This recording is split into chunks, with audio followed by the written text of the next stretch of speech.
Vídeo 6, 2 pontos. No mundo politeísta, qual deus você cultuaria?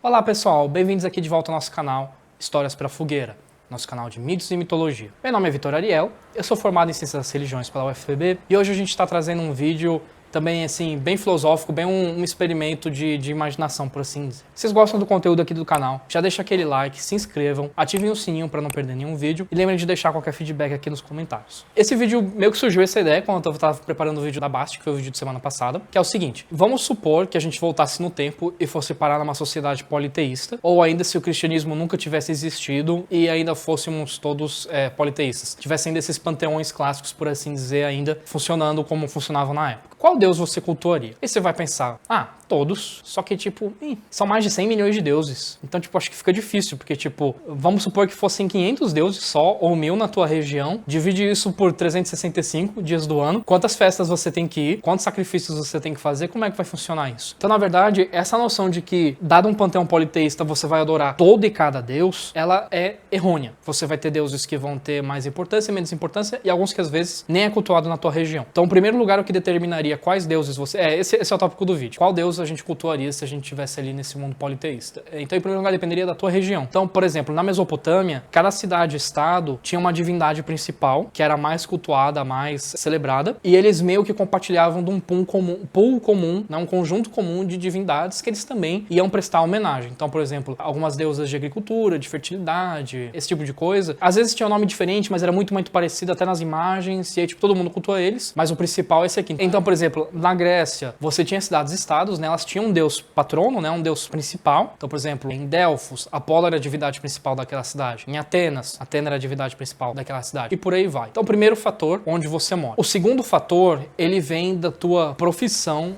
/ o teu status social. Que é quando entra uma coisa muito interessante. Odin, por exemplo, o pai de todos, o deus dos deuses. Zeus, né, o deus dos deuses, o chefe do Olimpo. Ra, o deus do sol, pai dos faraós. Todos eles tinham sua importância. Mas pra você, fazendeiro fudido, meio que tanto faz. Contanto que o rei esteja fazendo as coisas direitinho, tipo, na festa anual provavelmente você ia participar e tal, mas um fazendeiro não vai parar, Odin me ajuda, Ra me ajuda, um construtor, tipo, as classes baixas não iam pedir ajuda pra esses deuses, porque esses deuses cuidam da nobreza daquela sociedade. É o rei, são os nobres que vão pedir ajuda pra esses deuses. O nosso fazendeirozinho, a produção aqui tá descompensando, zero profissionalismo da parte dela, tá tendo uma crise de riso aqui. Se ficar muito cortado o vídeo, é porque a risada dele ficou muito alta, tá? Você, dentro da tua postura social, porque existem deuses, né, que são da nobreza. Se você for um soldado, por exemplo, esse nosso fazendeirozinho, ele não vai cultuar Ares, ele não vai cultuar Marte, ele não vai cultuar os deuses da guerra, porque, tipo, não faz parte da vida dele. Quer dizer, a não ser que ele seja invadido, alguma coisa assim, mas, tipo assim, se ele não é um soldado, ainda mais, por exemplo, na Grécia, em Roma, né, que eles tinham exércitos profissionais, você não vai se preocupar com isso, porque não é um aspecto da tua vida. Não que eles fossem desrespeitar, sair pichando os templos, né, essas coisas, mas você também não vai dar uma importância diária, semanal, mensal pra esse deus. Talvez um festival anual, se for um deus importante na região, né? Mas não faz parte da vida dele. Nosso fazendeirozinho, ele vai se preocupar com Freia, com Frey, que são deuses da fertilidade do campo, né? De fertilidade dos animais, de Deméter, que é uma deusa da agricultura. Eles vão se preocupar com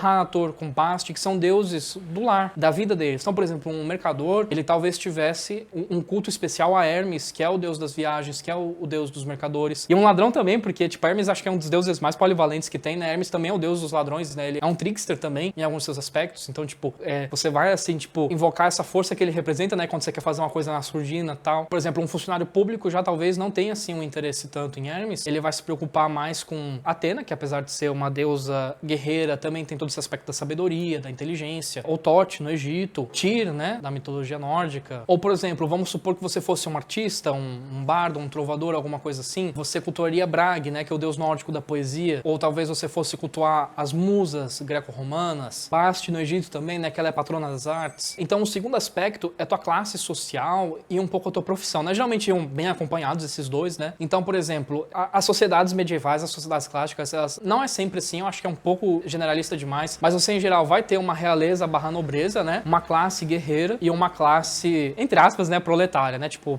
mercadores. Mas quando é um mercador rico também não, talvez não tivesse o mesmo conjunto de deuses do mercador pobre, né? Mas, tipo assim, mercadores, os artesãos e agricultores, né? principalmente sempre muitos agricultores nessa sociedade. Então, por exemplo, um engenheiro, um arquiteto egípcio, talvez fosse cultuar Ptah, que é um deus de invenções. Na Grécia, por exemplo, né, se você fosse... Então, assim, existem algumas divindades que são muito famosas hoje, tipo Odin, neopaganismo nórdico, é um novo movimento religioso muito forte, né, tipo, mexe muito com a gente, a galera gosta muito. Mas, tipo assim, você muito provavelmente não cultuaria Odin se você fosse um nórdico na época viking, na época medieval escandinava e na era clássica escandinava, né, porque então, talvez você seja uma pessoa nobre, né, de uma classe alta, assim. Então, não que essas divindades principais não tivessem seu momento, né, de serem celebradas e cultuadas, mas no dia a dia mesmo, esse pessoal do campo não estava preocupado em adorar Marte ou Ares. Eles não queriam que invadissem a fazenda dele e queimassem a fazenda dele. Ele estava preocupado dos animais não morrerem de fome, né, dos campos serem fartos, né, dos animais engravidarem e os filhotes nascerem para conseguir sobreviver o inverno e tal, né, para conseguir ter sustento mesmo, né. Tipo assim, a gente tem que lembrar que as classes baixas sempre formam a base mais larga da pirâmide, né. A gente ainda não tem uma sociedade onde a riqueza seja a norma. E tem um terceiro fator que também influenciaria, que são o que a gente chama de deuses lares.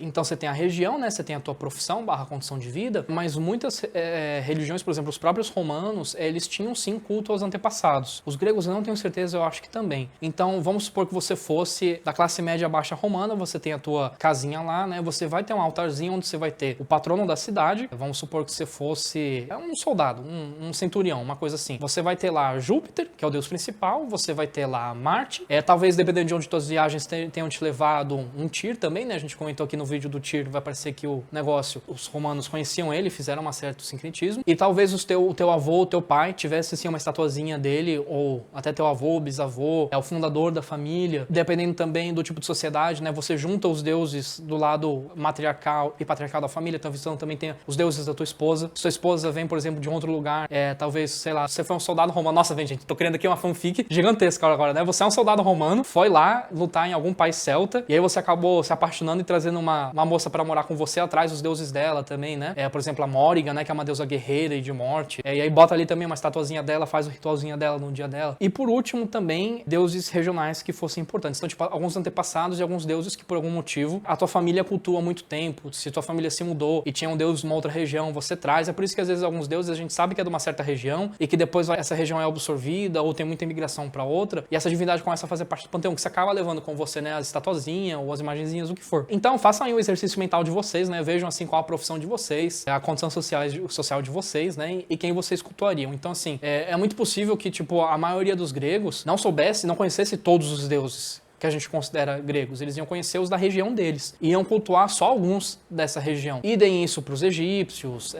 para os nórdicos. O panteão nórdico é um pouquinho menor, talvez eles conhecessem mais. Na China também, Japão, tipo, todos esses panteões que são muito grandes, você não ia ter essa necessidade de cultuar todo e cada um deles, senão eles iam destruir sua vida. Só os que representavam forças estão relacionadas com aspectos da tua vida cotidiana. Espero que vocês tenham gostado desse vídeo. Deixa aqui no comentário o que vocês acharam desse tipo de vídeo, assim, de imaginar mais as coisas como seriam, né, trazer a mitologia para uma coisa mais viva, mais real, mais de hoje. E espero que vocês tenham um bom domingo.